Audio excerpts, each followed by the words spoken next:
Welcome back, everyone, to Grand Tactician, the Civil War. If you have not seen this campaign to this point, there's a link in the description that will take you back to the beginning.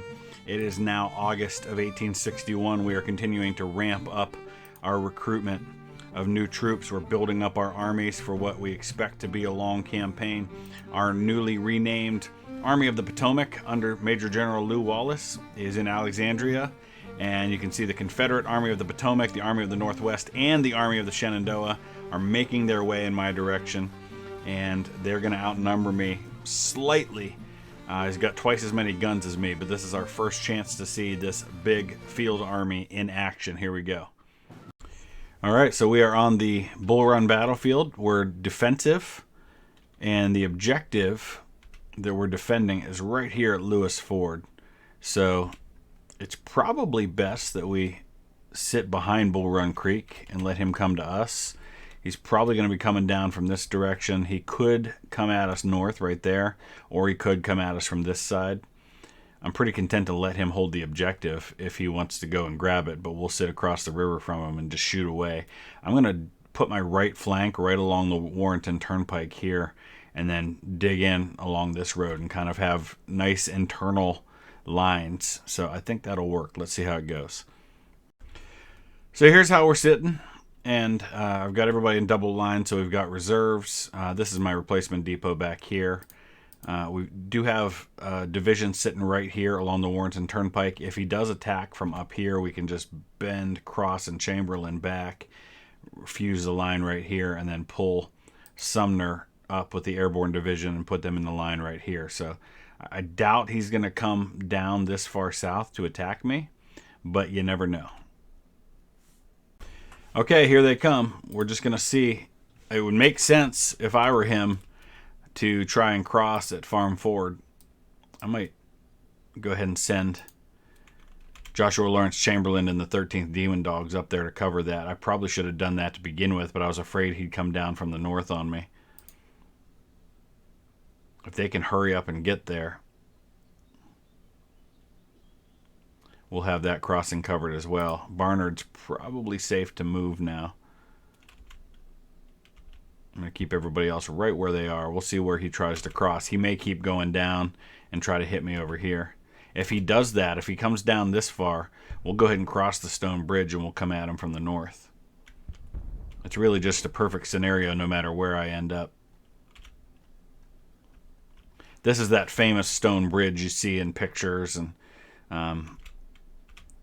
in all the famous images. It was actually destroyed during the war and rebuilt later.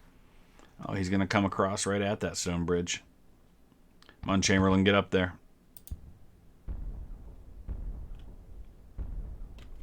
How did I end up with artillery over there? What in the world?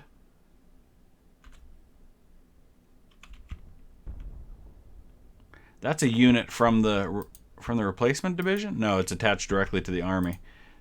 I'll never get them pulled back in time because it's going to take forever for their orders to come. Why did Chamberlain stop right there? Can he not get across there?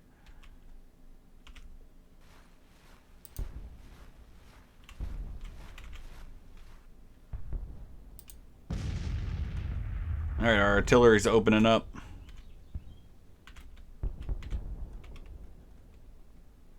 I'm actually going to pull the Salem Cadets back a little bit. They're like overlapping with the Iron Brigade and the Lost Shoes Infantry.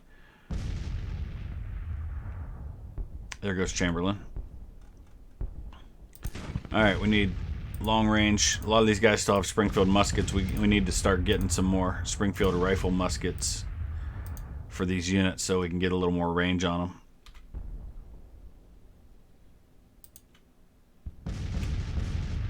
Right now, it's just the artillery doing their thing. Numbers are pretty even. He's showing an estimated 60,000 casualties, though, or 60,000 men. I'm not entirely sure he's got quite that many. So the problem is here that it looks like his brigades have the range on me. I can't fire on them yet, but they're able to fire on me. That's not a good situation, so I think what we're going to do... Oh, no. I was about to cross Chamberlain up here, but there's another brigade coming down. So that's not going to work. really use some rifled muskets about now, but I don't have any. Oh, we've got some over here. Who's taking casualties? Reynolds. Oh, the batteries. Yeah. They got overrun. Oh, no, they didn't. That was this battery over here. They got wiped out. Dang. They only had a few guns anyway. Oh, boy. Okay. He did cross. So while most of his army was up there, he did move in behind me.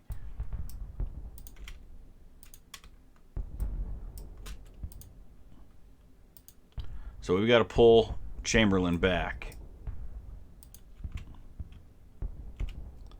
Alright, this is going to get interesting now. I can't use these guys. That's my own personal rule. The replacement depot is just there to replace losses in my patron units. Come on, patron. Chamberlain, pull back. Pull back quick. Oh, boy. There he goes. Double time it, dude.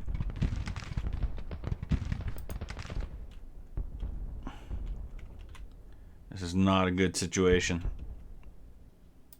He surprised me. Good news is I did have this unit in position for that possibility. So George McCall is going to get in there. Gonna have the 21st Maine next to him. So I'm actually gonna pull Chamberlain back as a reserve. Alright. Are we able to fire yet?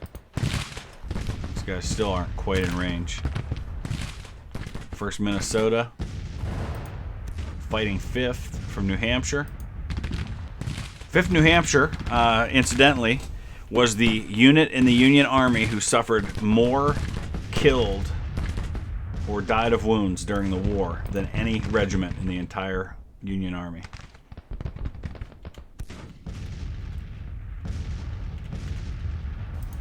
Alright, Lost Shoes Infantry are covering the crossing now. Preston's brigade's hitting them.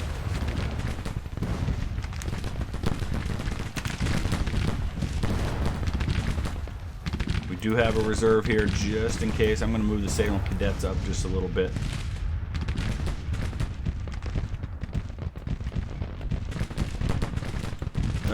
Porter got broken. He only lost 30 men and still broke.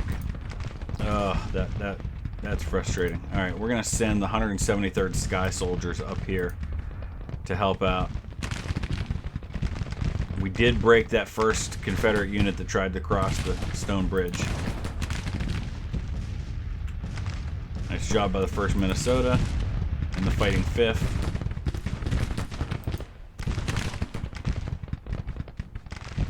Alright, McCall, I need you to hold over there. We are sending help. It's going to take a little while for him to get there, though.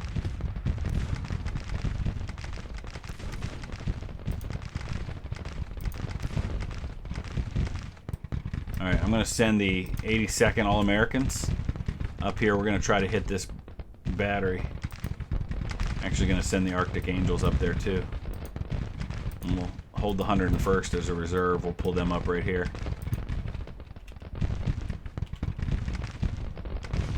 Right here's where he's really hitting me though.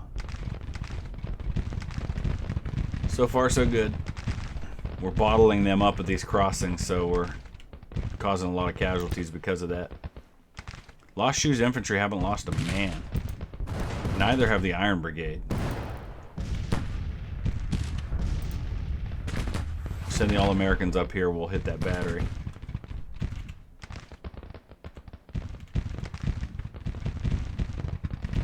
Alright, what's going on here? They've taken 321 casualties. We've got to move them up, they're not in range.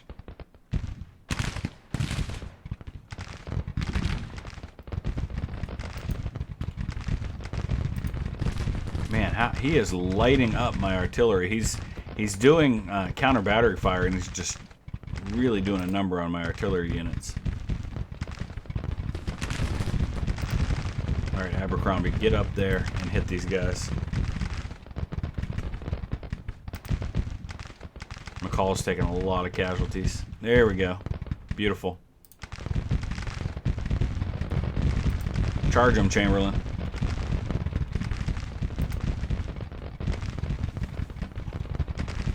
Alright, Preston broke. Comes another attack at the stone bridge. Fighting 5th. So far so good. 1st Minnesota's good. Wow, New York lead launchers are taking a lot of casualties. And they're not really able to do a whole lot but stand there and take it. Alright, McCall. Oh, 500 men now. He's not going to hold forever over here. Thankfully, Stone's on his way up to help out. I'm actually going to move him in right there. Now we're going to bring Chamberlain up over here to help support this line. Alright, here come my 2 units that are across the river. So he sent some skirmishers ahead to try and protect the battery.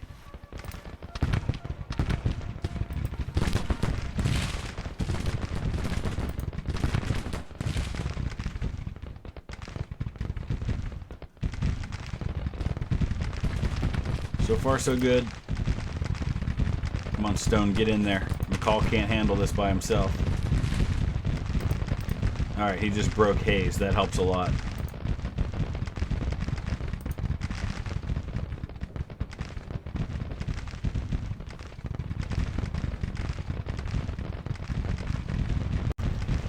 Alright, things are rapidly shifting our direction.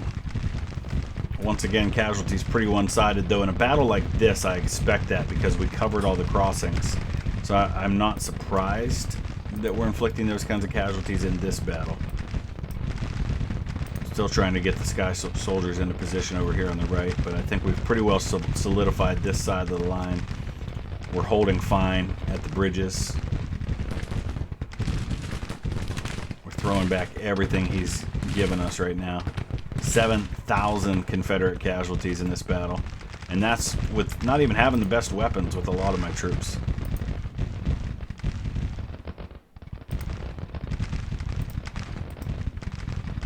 Now we're going to be able to start loading up on Blanchard here. I think he's going to start falling back with everybody in a minute. Yeah, he's pulling out. He's like, forget this. Bad idea. Although he really did a number on my batteries. He focused his artillery completely on counter battery fire, which is something I'm going to have to start doing more of in the future. Alright. We inflicted 10,000 casualties, lost about 2,700 men. Still seeing the really super one-sided casualties, but that is the first battle we've had where I fully expected to see those kinds of casualties, where I was on the defensive and I had choke points and I was able to funnel him into those choke points for the most part. Alright, so let's go to the weapons screen here. We haven't really done this yet in the game because it's a relatively new feature with the recent upgrades to the various policies and things like that you can do. So right now we don't have a lot of great options. We do have Enfields available to be imported. Those are British rifles. We have Mississippi rifles that are out there. It might be nice to have some of those because they've got that really long range, even though they don't fire quite as fast. It takes quite a while to import them though. And you can see even just ordering 10,000 pieces, it's not even going to let me do that actually because it's not produced. Alright, so what can we produce? Springfield rifled muskets, which we need a bunch of. And it's going to take a long time just to even get, say, 50,000 pieces. $29 million, 50,000 is the max that we can order.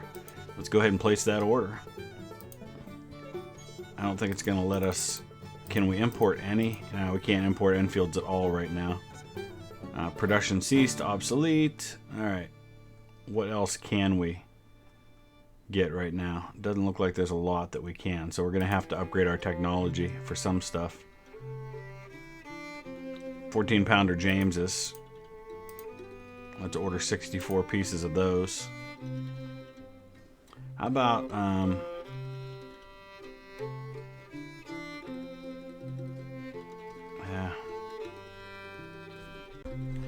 gonna go ahead and order some more 24-pounder howitzers.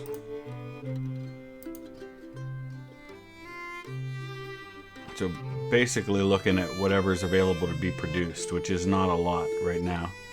So that'll be a good start for us. That'll help with a few things. Fort Sanford, which is the fort down in southern Ohio in the Portsmouth area that we've been waiting to finish, is finally done. So we're going to go ahead and recruit a garrison for that. And now we can move the Army of the Ohio at long last over to deal with the Army of Tennessee sitting right across the river from Cincinnati. Army of the Tennessee under Grant is moving into position in Cairo, Illinois, which was his kind of traditional home base. So we'll build a base of supply there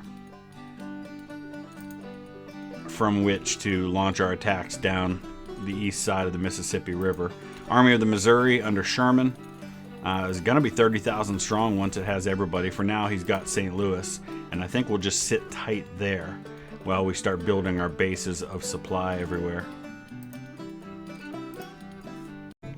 Okay, for the first time, we're going to see Grant's army in action. The Army of the Tennessee going up against Leonidas Polk and the Army of Mississippi. Looks like we're pretty evenly matched, though. He's got 129 guns to my 47. That's going to be a bit of a problem. We're going to have to start ramping up our production of artillery. Battle for Cairo, Illinois. Okay, so Springfield map. He's coming in from over here, 4 Mile Station. We have all this area in which to deploy. The objective is over here, so good chance he's coming across the river. So again, an ideal situation for us to dig in right here, probably right along these crossings here, and then maybe this way right there. Okay, he is coming down the way I expected him to. I was sending my cav back here because it occurred to me that it was certainly possible he could have gone down this back way and come in over here and really surprised me. So I didn't want to allow that to happen. So I sent the cav in that way, but it looks like it was unnecessary. So I'm going to start pulling my cavalry back in and use them as a reserve in case there's any place where they cross and break my lines. So the forces covering the crossings, we've got the 1st Australian Volunteers right here, along with the 21st King James Regiment of Foot. Bunched up right here for some reason is the 4th Iowa Infantry. We've got the 20th Ohio covering the far side crossing. And actually, it looks like it was not completely in vain sending my cav, because he actually did send a force that way. So fascinating and well done by the enemy to come at me from 2 different directions. So it's actually really good that I have the cav there, and we're going to keep them there and deal with any incursions he attempts behind me. Okay, so our first contact's actually going to be with Crook's 3rd Cavalry, facing off against Claiborne's brigade of cav. We're going to send our other 2 cav brigades up there to assist.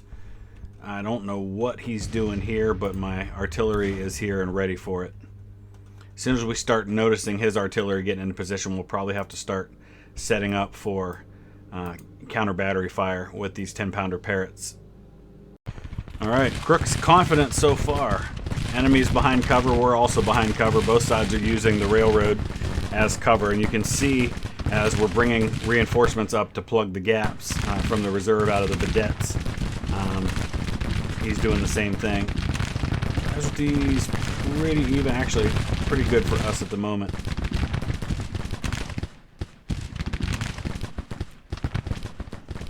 He's going to try to get in around my flank, though, so we're sending Winfield Scott Hancock with his cavalry up, as well as Colonel Henry Burton with the 1st Victorian Mounted Rifles. No attempt at a crossing, though. I think it's about to happen. Right here, he's going to cross where Zook's covering. Looks Looks like he's leading with his artillery. I don't think he's given new instructions yet. Alright, we're going to give Fremont orders to do counter battery fire, see if we can't neutralize some of that artillery, which he's lining up right there to hit me. So I'm going to send skirmishers out to screen and hopefully deal with that artillery. He's crossing up here, which is a smart move with 2 brigades. Let's send Heinzelman out with some skirmishers and ferry as well.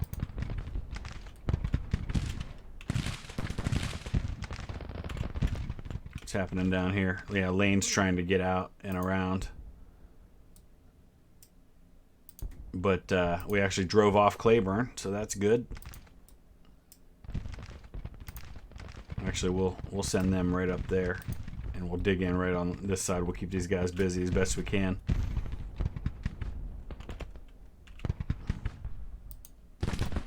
Send the skirmishers a little further forward, because what I'm going to do here is actually move up with Jonathan's rifles right up to this spot here.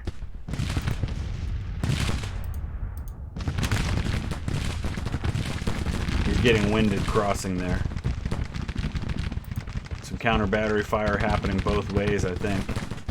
Casualties are pretty even, but we're looking pretty good at the moment. Really good morale for Grant's army so far. Some more artillery coming in over there.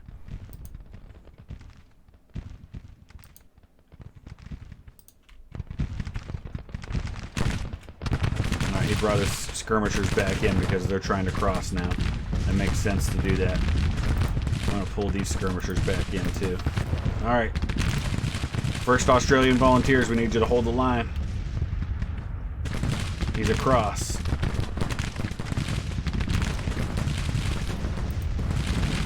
But now we can fire into his flank.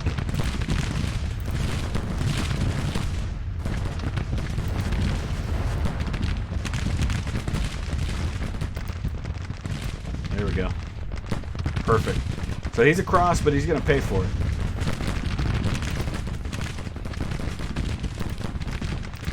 Alright. Pull the skirmishers back in. He's trying to get around my flank. That's smart. We actually can send reinforcements up here. And it looks like he's actually going to just abandon that spot altogether. So I may just go ahead and send Logan's whole division over here. Oh, Hancock got driven off. 4 casualties and he broke. Oh, come on, man. There's a lot of action over here, but I don't think it's going to take much more for us to win this thing.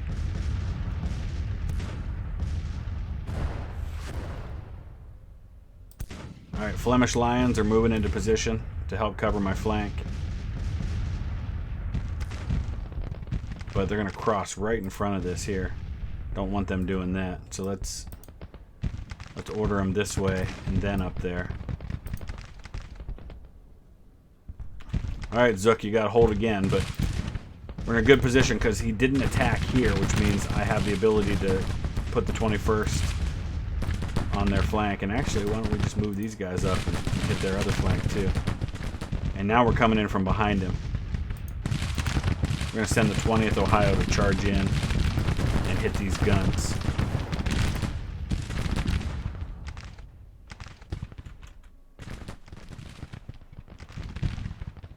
We'll just keep that cav there.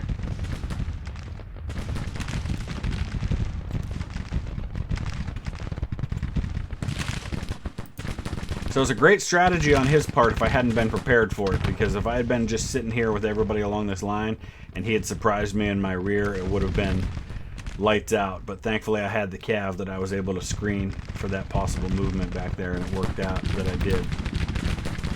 And now we've got the 3rd CS Infantry surrounded.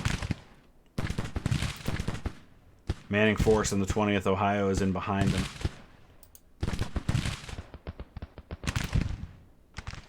Got them on 4 sides.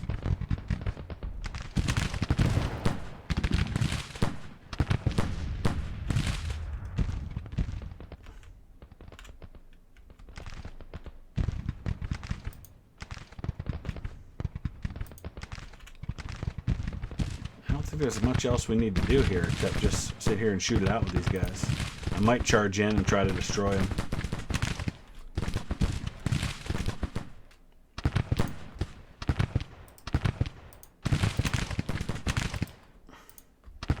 We'll send everybody.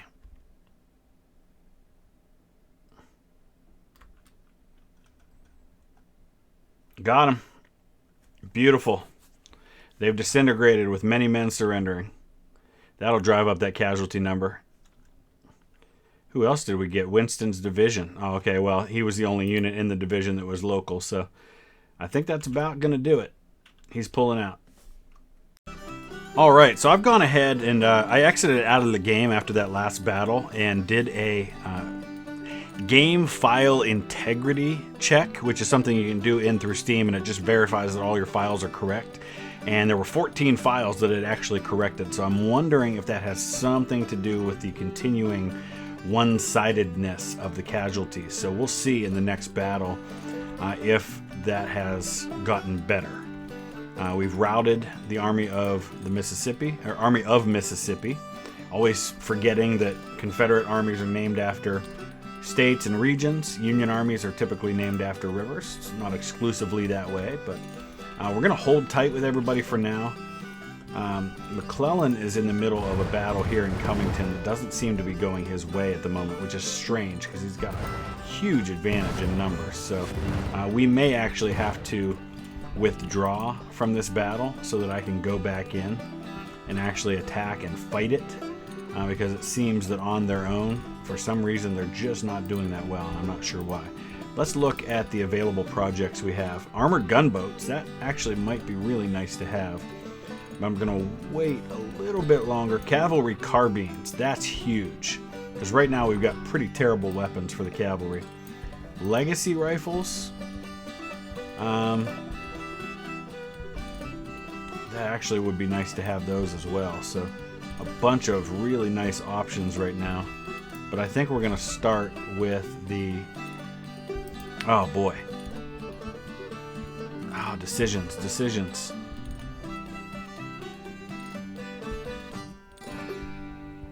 Cavalry carbines first. All right. So let's go in real quick and see what's going to be available and what we need to do to order some of those things. So let's look at Flanders Flock. Obviously, you can see don't really have enough of anything right now, so let's go in and see what we can start ordering. Got the Frank Wesson carbine. I'm looking specifically for... The Burnside's a nice weapon. 9 rounds a minute, only effective range of 200 yards, though. The Jocelyn, 300 yards and 10 rounds a minute. Not produced, though, so we can't do that. So we got to stick to something we actually have the ability to produce. 7 rounds a minute. That actually isn't the worst idea. I just don't like the range on these things.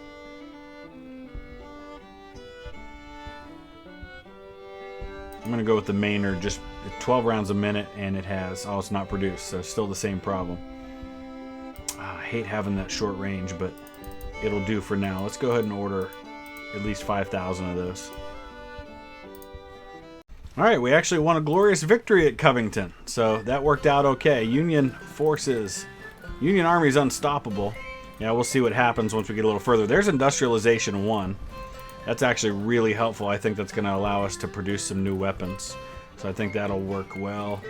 I don't know if we're going to go agriculture. I might go Industrialization 2. Although Diplomacy 2 is going to help with some weapon import deals, and really weapons are what I'm after right now. With Industrialization, obviously one thing that allows us to do is further subsidize, but I'm curious to see whether or not we're in a position now where we have new weapons available that we can start producing. So let's go into the weapon screen and look at what we have available to us. I'm gonna go just with rifled muskets for a minute. Nothing. Nope. Repeating rifles. The Colt revolving rifle is available for production. Let's order 5,000 of those. So that's a nice way to actually be able to sort this out a little bit.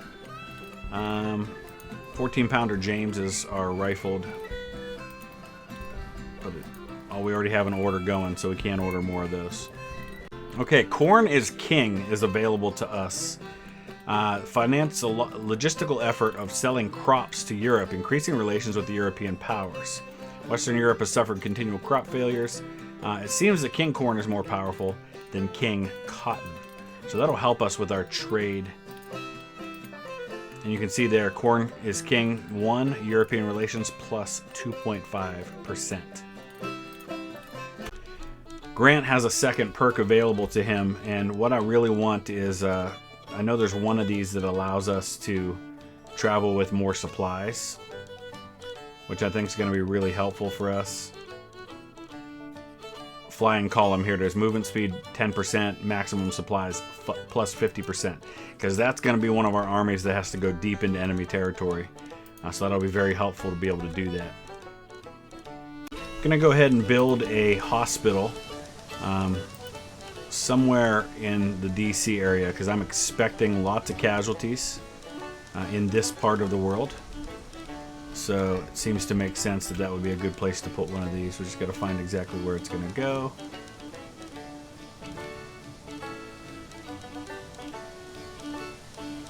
So that'll mortality rates are reduced by minus 0.8% per day. Recovery happens 150% faster. I've renamed Robert Patterson's army the Army of the Susquehanna, which is the river that runs right here up through Harrisburg. It's not really a navigable river. It looks like the Army of the Shenandoah is actually coming across at us. So we're about to have some combat here against both of these armies. I don't know what those numbers are going to look like, but I'm a little concerned we're going to be outnumbered some with that. Oh, he's actually moving south. Interesting. He's coming at the Army of the Potomac.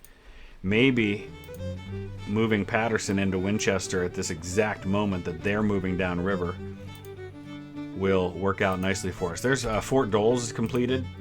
Let's get Lew Wallace's perk, Ambulance Corps. We've got to go ahead and assign some troops to that fort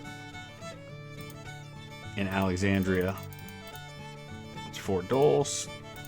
Let's get 2 brigades of infantry and 2 of artillery in that fort, since it's going to be such an important one. And then let's see what happens with combat here. I'm hoping maybe we could draw one of these armies off, but it looks like they're pretty committed to coming after Lew Wallace. Here we go. All right, we've got 45,000 men and only 22 guns. We got to up that gun number. And he's got about 37,000 men, so pretty even, except of course the gun situation favors him a lot.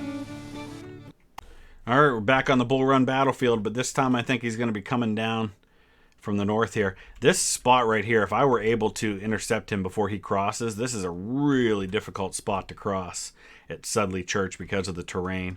I just don't know that I'm going to be able to get that far north. So we may be in a pretty traditionally historical Confederate position defending Henry House Hill of all places. Interesting.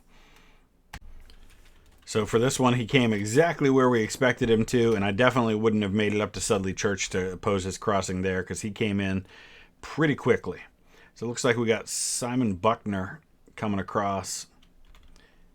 Interesting that it actually says Simon Buckner Sr., because I don't think his son Jr. was certainly not alive yet. His son Simon Buckner Jr. was a World War II general. He was actually the highest ranking officer killed in the Pacific Theater. He was killed, I think he was a lieutenant general. He was killed, I want to say, at Okinawa late in the war by the Japanese.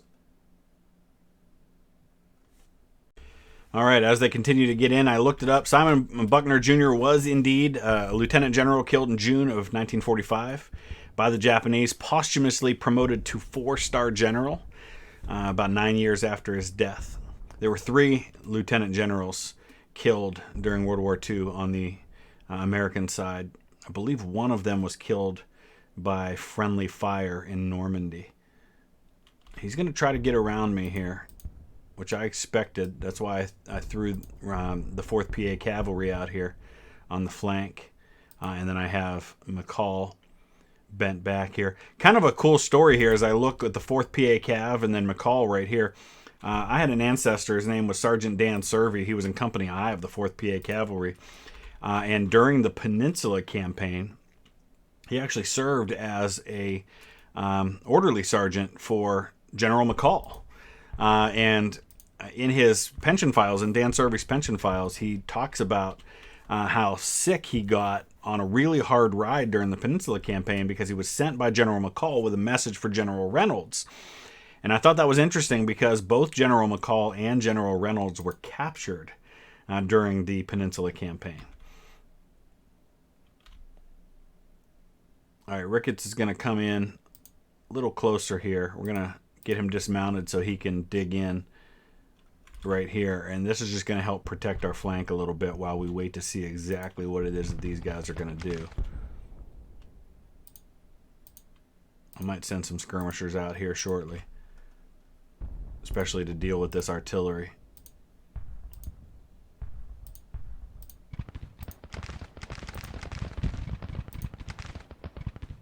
We don't want these guys just sitting there firing at us.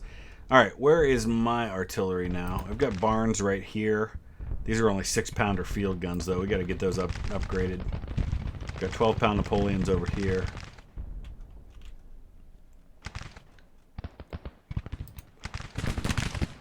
Let's get some fire on those guns.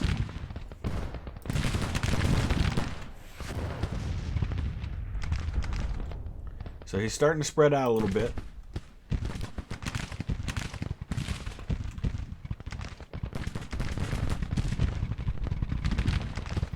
I'm pretty content with my position. He does have a bit of an edge on artillery, but not a huge advantage. We'll go ahead and speed things along because there's not a lot happening at the moment. When he moves in for an attack, then we'll slow things down and zoom in to watch. Alright, looks like our skirmishers took out the artillery. Nicely done, boys. I do have reserves. I've got the 82nd, the 11th in reserve on the right, the Lost Shoes Infantry, Iron Brigade, and Salem Cadets all in reserve. This is an entire division in reserve here in the center. Intentionally kept a small line because I've got a good, strong defensive position. There's only one objective that I've got to protect. It looks like the attack is coming, and it's going to come on my left. I've got a full division here, so that's good. But he's attacking with at least 1, 2, 3, 4, 5, 6, 7 brigades. We've called the skirmishers in. He's attacking with his whole army, it looks like. I think he's just waiting for the rest of them to get into position. So we've got the 21st Maine right here. We'll slow things down a little bit. 10th Connecticut Infantry. They've got half their force on the wrong side of the creek, so let's pull them up. McCall's over there on the left. Alright, he's got his cav moved up now. Right down here is the New York lead launchers in the center. Overlapping a little bit with the Fighting 5th under Edward Cross. 1st Minnesota right here. 13th Demon Dogs under Chamberlain right there. We do have our first unit with a perk, and that is McCall's Brigade, who has Deadly Volley 1. We're going to go ahead and turn them. I'm going to get them behind. There's 2 fences right here, one on either side of the road. I want to get them behind the second one if I can.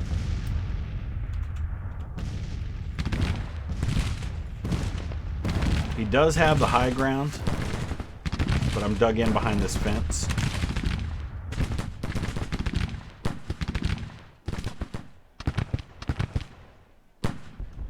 I do have some skirmishers still out there. I'm going to go ahead and call them back in.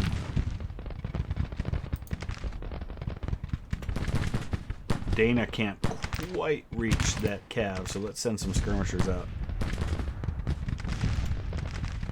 Looks like Hayes broke. Interesting. He must have been in pretty bad shape in terms of morale already. Let's send skirmishers out from all of these guys.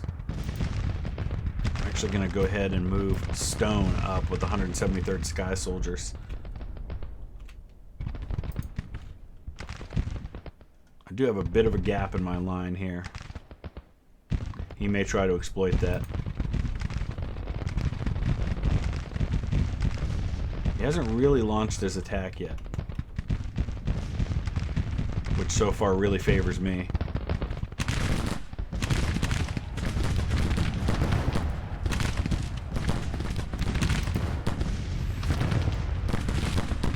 First Maine is not firing. I think he's just out of my range.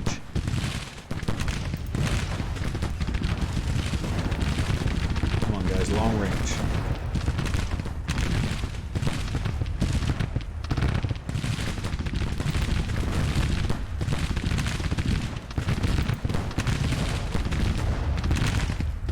They're still not firing.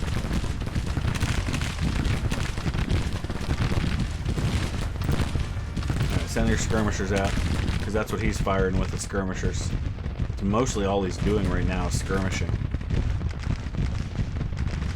Casualties a little more even, so I think maybe that little repair job we did solved the problem.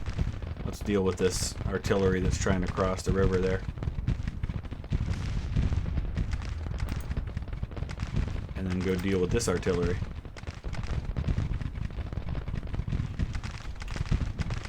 He's really bunched up. He's not doing a real good job with his attack at the moment. Buckner's trying to get in there, but he's winded. 21st Maine does not have a lot of range, because they have Springfield muskets still. There we go. Now they're in range to open up. Wow. 10th Connecticut has taken 765 casualties. Probably a lot of that's from this artillery. Send some skirmishers out if you can. You might not be able to.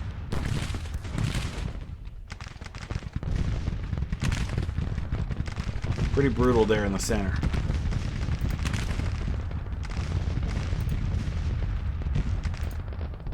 Got plenty of reserves, and we may need them because there's a lot of action coming my way.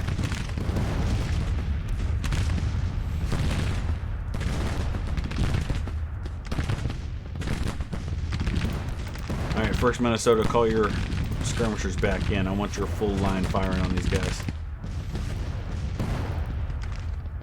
They're right up at the top of the hill there.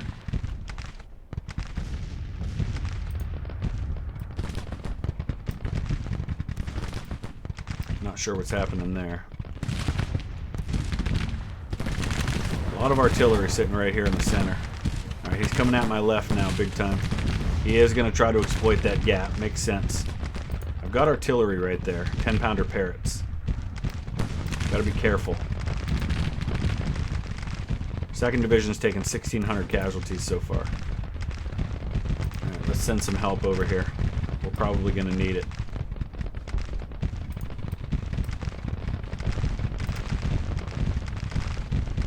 Oh, no. We're going to need it right in the center. Let's send the Iron Brigade under Gibbon. Gibbon actually historically commanded the Iron Brigade, so that worked out nicely. It was that artillery there in the center, just tore them up. Oh no! 21st Maine just broke too. Alright, we're going to have to send Churchill right there instead. He's breaking my lines, but we're still holding.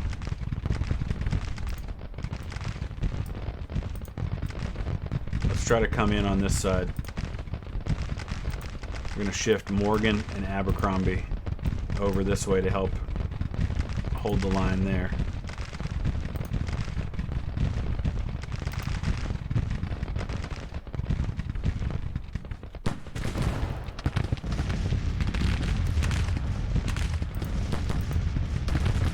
McCall's holding so far. 500 casualties.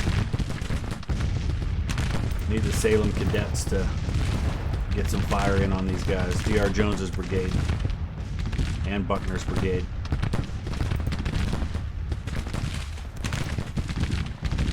We gotta take out this artillery. You know what? Iron Brigade, try and break the artillery.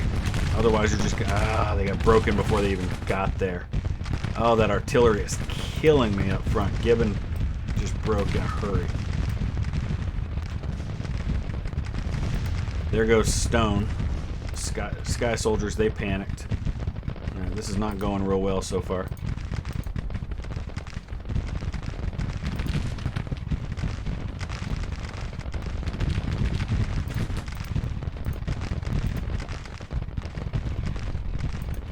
How's the 4th PA cab holding? They're not, because they can't even reach him. They're not in range.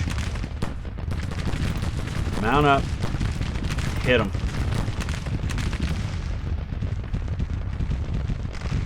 Alright, we broke Buckner. I'm really worried about that artillery, though. Send out skirmishers. There goes McCall. They lost 1,000 men. It's that darn artillery right in the center. Alright, let's send Abercrombie over there. Our whole left is collapsing, but we're still winning the battle. That's the crazy part. It's that artillery. That artillery just drove off like 4 brigades. Churchill's going to be next because he's getting fired on from multiple sides. Alright, we've got to break his left before he breaks my left. We're going to send Chamberlain and Runyon to try and break that line. I think we got him. We're breaking enough of his, but the casualties are almost identical. Man. These are all green units, so, you know, we expect them to break a lot early on in the war. There we go. We broke Blanchard. I think that might be enough to do this. But let's keep pressing forward just in case. We're going to roll up his line. Wow, that was a brutal battle, but it's going to be a major victory.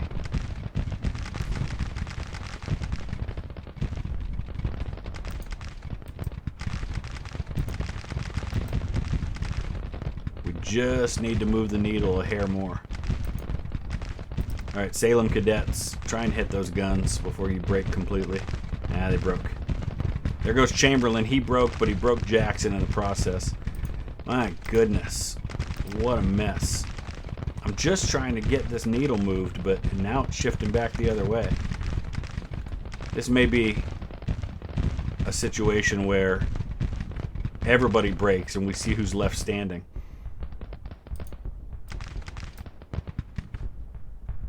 My goodness. A lot of my units are reforming. Like the Sky Soldiers. Gotta pull Runyon back. We're gonna try to reform our lines. It's 3 in the afternoon, so we're not... Oh, he did. He finally retreated. We broke just enough. That was not pretty at all. Wow. But at least now we know we've fixed the problem with the casualties because we both suffered. 20% losses for me, 25% for him. My goodness. So there we have it. Army is victorious at Alexandria, but a heavy cost. So lots of recruiting still to be done. Hopefully in the next episode or two, we'll have every unit recruited that has been requested so far. As I mentioned before, once all units are recruited, I will post a private video over on Patreon so you can see exactly where your unit or units are in the order of battle. We're going to wrap it up right there. Let me know your thoughts. Use the comment section below. We'll be back in a couple of days with the next episode. Thanks for watching.